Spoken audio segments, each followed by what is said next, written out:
that Sei EVM is that perfect kind of expression of both Solana and Ethereum experiences, where you have the quickness and the speed of Solana, but the vast resources of an EVM developer. And that's kind of what you'll see when you use dApps on the network. Welcome to the Sei podcast, where we meet the creators and builders in Sei, the fastest blockchain in production. Here's your host, Admiano.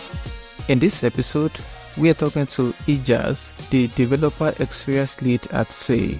He'll be talking about everything Sei and why you should get excited about Sei and its future. This is the Sei podcast. Hi Ejaz, how are you doing? Thank you for asking. I appreciate you reaching out and getting this interview started. We're doing pretty well on my end. Just came back from Singapore last week.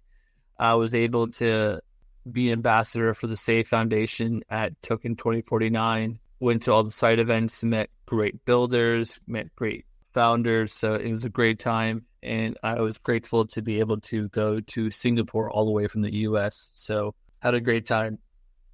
That's very fine. Well done for all you do for Sei. We're very, very happy to have you with us on the Only on Sei podcast today. It's good to hear that you were out to represent Sei as one of the ambassadors today at Singapore, because when we look at all members of the Sei core team or the Sei Foundation, you're one of those who is not, well known within the community. You're kind of like under the radar. How would you describe what you do at Sei Foundation? That's a great question. So my name is Ejaz, and I kind of work with developers. My role here is a developer experience lead at Sei Foundation. And some may not know what that means, but essentially my priorities are to help developers, builders, and projects build on Sei using Sei as a blockchain. I typically work with developers and other partners and kind of get to the root of what their needs are and figure out with the foundation and the team there on how we can help alleviate pain points that developers are struggling with. And that could be anywhere from code issues, how to use Sei blockchain properly. Anything in that realm is my main goal, as well as creating developer content. So that could include, podcasts like this to explain what the Sei Foundation and the Sei blockchain do, along with creating content about how to build on Sei, deploying contracts, or even creating dApps. So look out for me in the future for creating more content around the building process of either from scratch or from an experience point of view on how to build on Sei. You're kind of like the guy who works hard so that others can shine. In the tweets that announced you joining the Sei Foundation, you mentioned that you like the Zen theme and you loved it so much that your desk has a mini Zen garden. What's so cool about it? Why did you like it so much? For me, it's a therapeutic to kind of garden with this sand pit and this rake. And it came with like 4 different globes that kind of fit in the palm of my hand.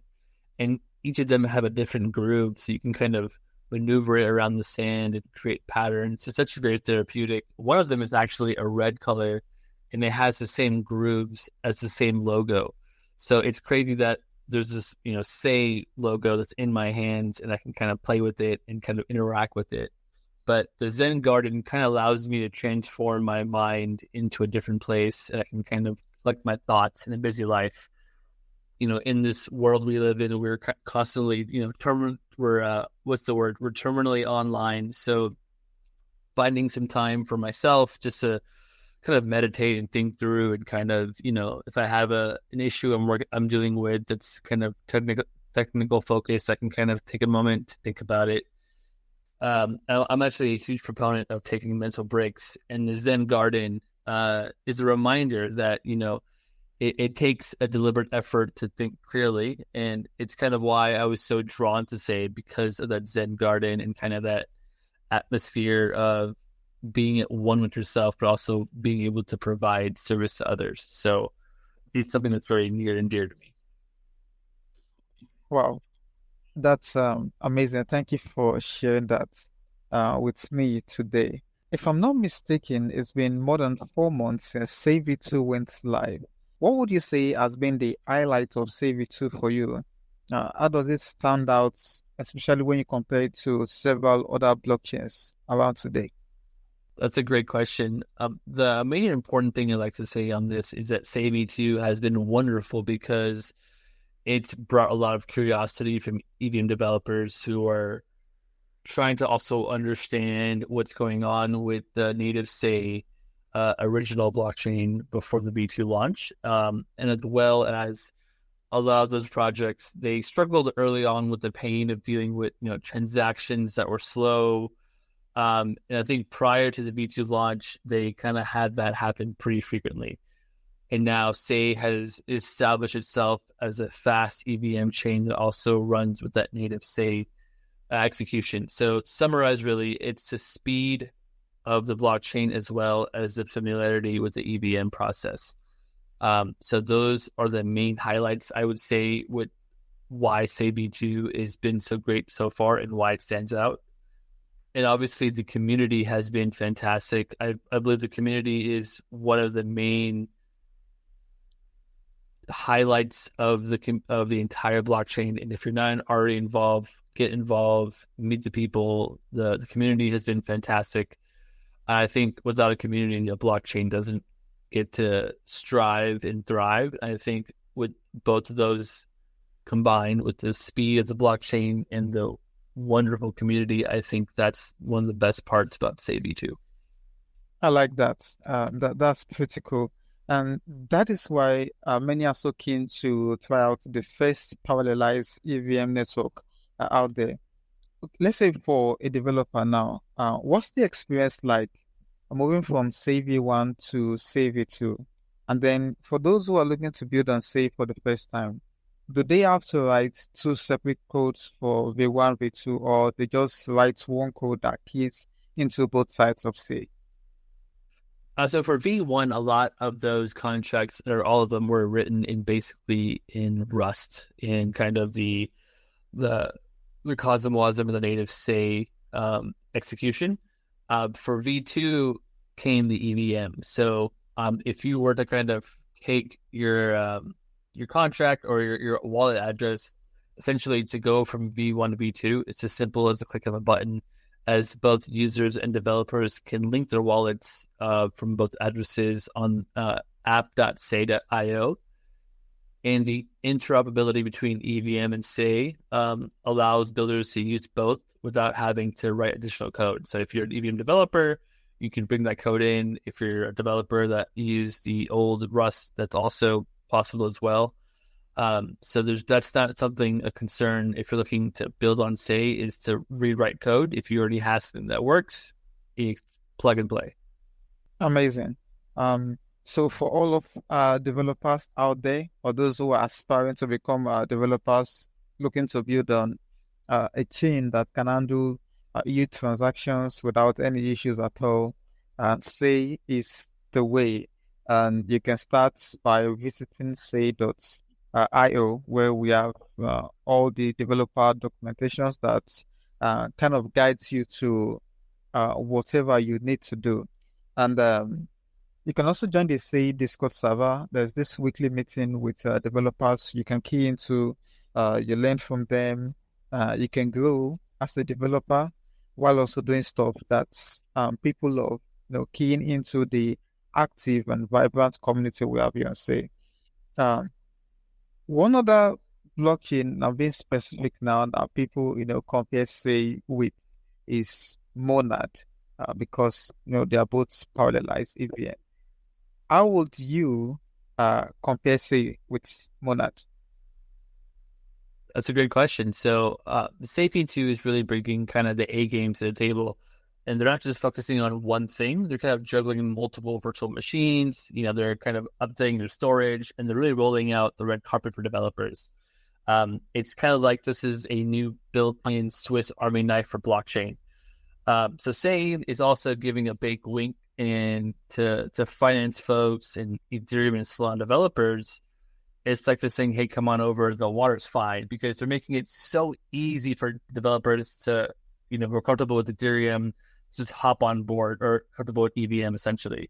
And that Sei EVM is that perfect kind of expression of both Solana and Ethereum experiences, where you have the quickness and the speed of Solana, but the vast resources of an EVM developer. And that's kind of what you'll see when you use the dApps on the network. So now Monad, they're doing their own thing, with their sharding approach, and it's pretty cool, especially if you're someone who's really into IoT, which I think Sei also kind of handles as well, where you kind of need to slice and dice your network, and they're kind of working on building, from what I understand, a bunch of mini networks inside one big network.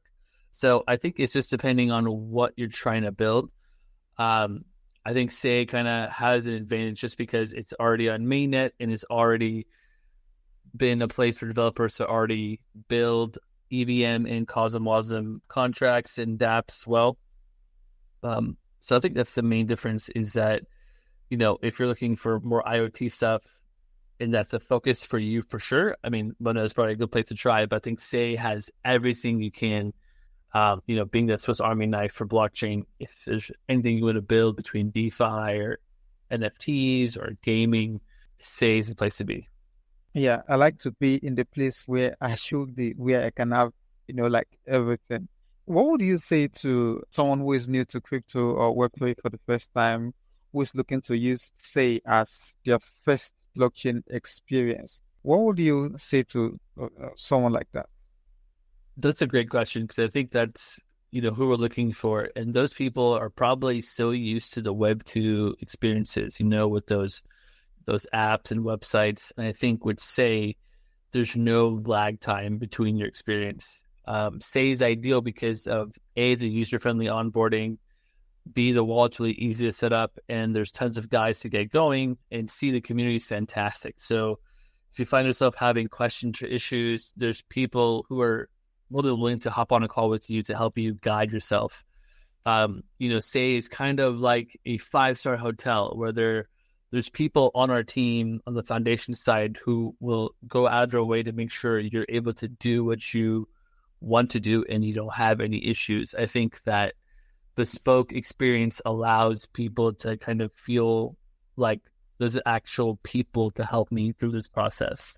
For developers, I think there's a different conversation, but somewhat similar, because a lot of developers before had to deal with very high fees and slow performance on other blockchains.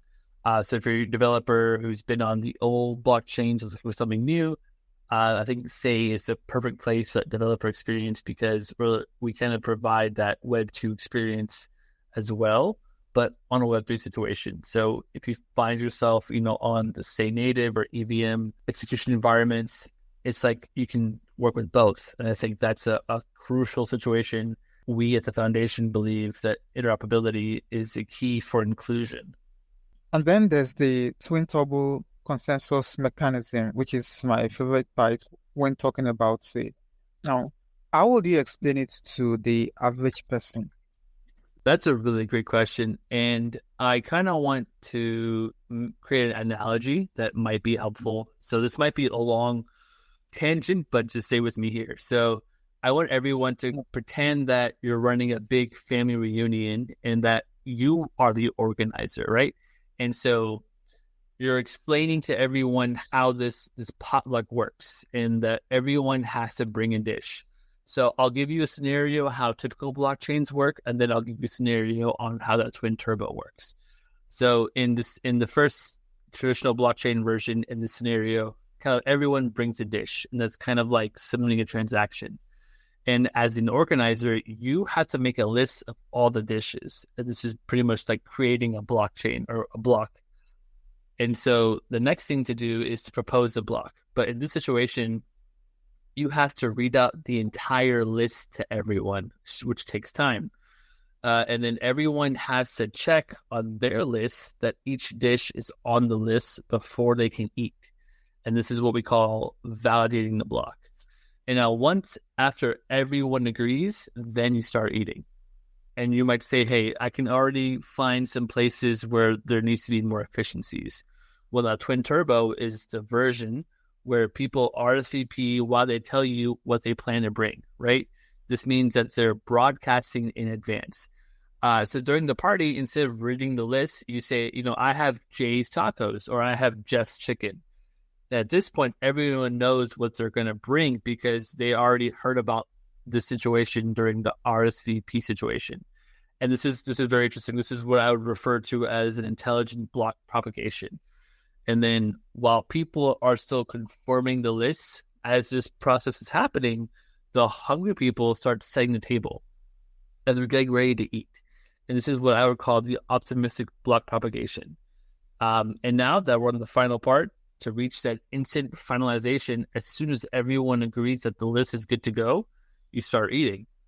And I hope this description kind of makes sense, and I hope it sounds yummy as well. But for Twin Turbo, for those thinking about blockchain, how does this help? Well, it means that transactions can be processed in milliseconds, not seconds or minutes. So you're looking for ways to save time and not have to go through each step, one at a time. You can kind of do things in parallel to make the transaction go quicker, make it go faster.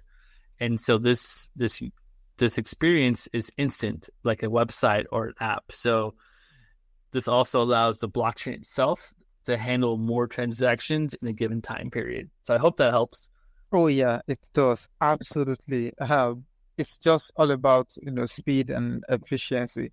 Now, many people will sort of compare the speed of Sei V1 and Sei V2, and they're pretty close, right? So how would you describe the changes between the two, V1 and That's V2? it's a good question, and they are pretty close, I'd say. As I mentioned before, V1 just supported our native Sei ecosystem with smart contracts, which were Rust-based, and the 400 millisecond time to finality was huge for V1. And V1 also introduced what we just mentioned earlier, the Twin Turbo consensus. It also had some, built-in parallelization of orders. It had, it was using the Cosmos SDK and the Tendermint core, which is kind of how it started off. Now, V2 took that and kind of enhanced it almost with Super Saiyan, where now there's an EVM side of it, and those smart contracts are written in Solidity. And Solidity is one of the most widely used programming languages in the blockchain industry. So these EVM allows smart contracts based in that virtual machine to deploy code changes. It works with tools that everyone's using like Foundry, Remix, Hardhat. It uses wallets like MetaMask. So it was also V2 introduced the optimistic parallelization, and when transactions run parallel automatically. And another huge thing was the Sei DB. Sei DB was an improvement to the storage layer. It was a database to prevent bloat, and also enhances the state and also the read and write performance. So the biggest change is the ability to be interoperable between blockchains.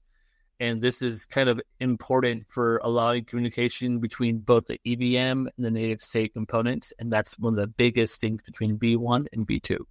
Now, when it comes to security, there are many who are concerned about the security of the network. For example, Ethereum is well known for its security, and that is largely why it's well adopted.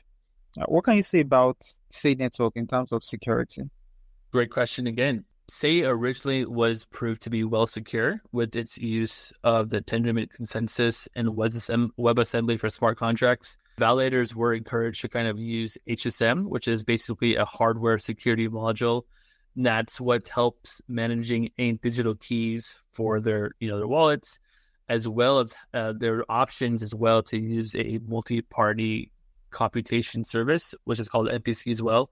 And that adds an additional layer of security by distributing the signing process across multiple parties.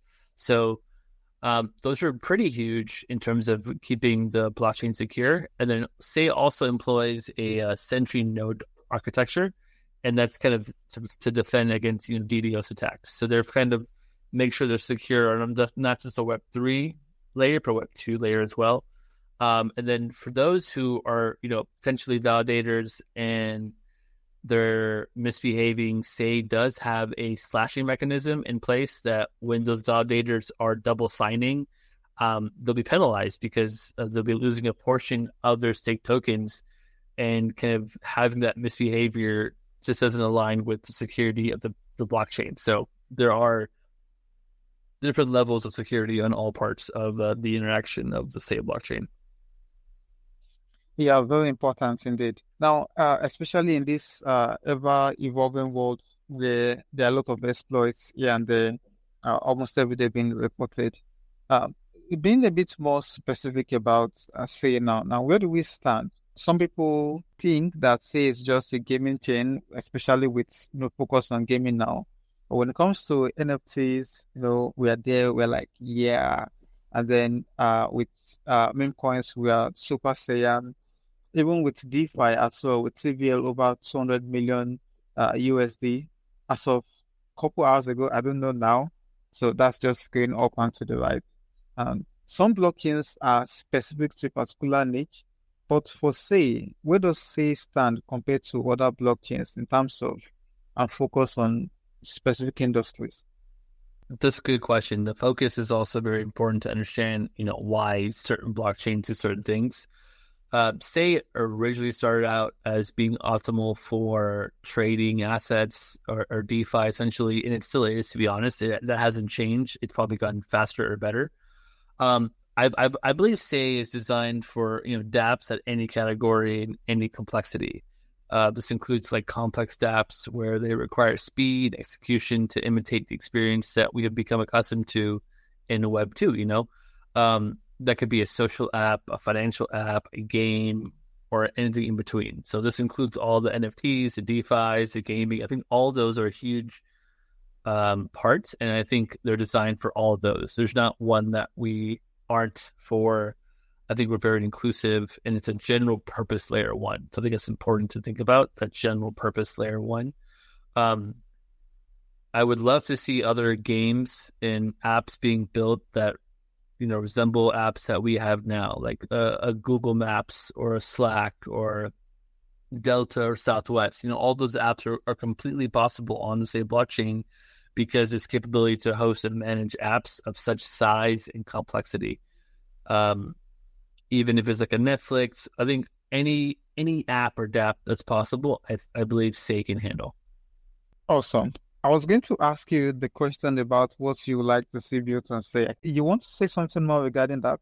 I'd love to see more real use case apps that people use on their daily lives, like a chat app or, Google Maps or a Maps app or anything that's complex that I typically use. I believe I would love to see those on Sei because it has an additional part of it that could make it fun, and it's on the blockchain. So, it could even be like having an app that does like an Uber, right? Anything is possible. So I'd love to see those kind of on Sei. Thank you so much for being with me today. I really enjoyed my time with you. Well, before I let you go, I used to ask our guests 2 questions, very important to our listeners, and I'm going to ask you as well. So here at Fantastic, we're focused on onboarding new users to Sei. So say someone creates a wallet for the first time, gets the wallet funded, and is ready to dive into the Sei ecosystem.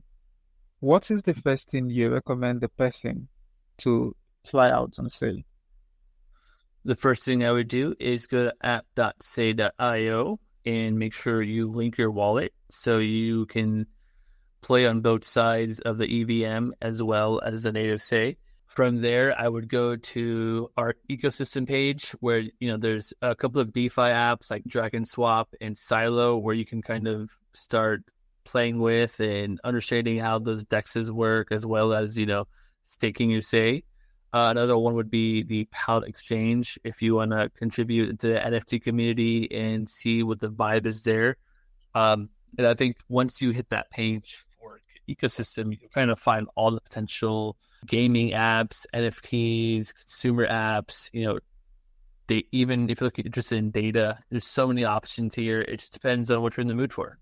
Now, second question, why should developers come to build on Sei? The 4 things I'd say is speed and efficiency. I think that's the most important part. Lower costs, improve efficiency kind of helps lower transaction costs, which can make applications, more affordable for the people who'll be using your app.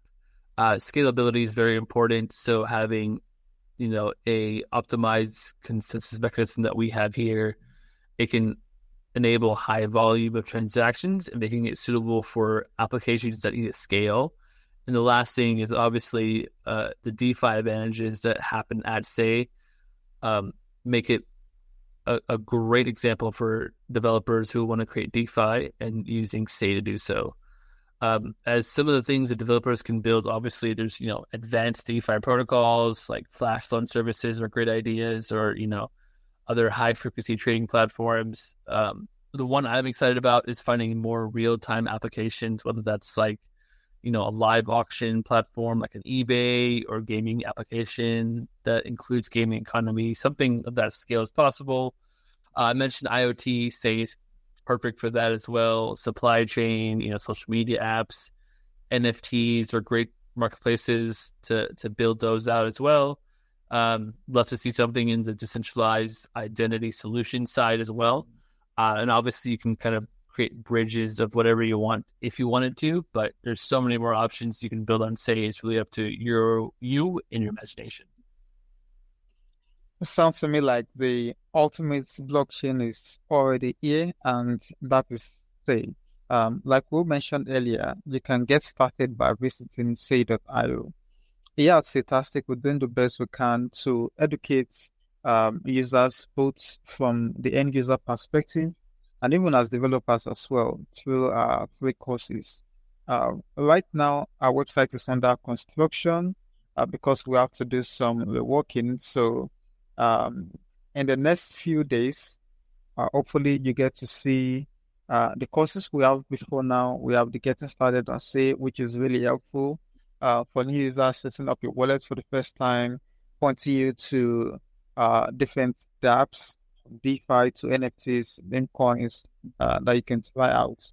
Then from the developer perspective, we're also having courses on getting started setting up your what's it called now? Your Sei environment, your workspace, using applications like WeBomb's Lighthouse and a number of other stuff. So watch out for updates on all these ones rolling out in the next few days.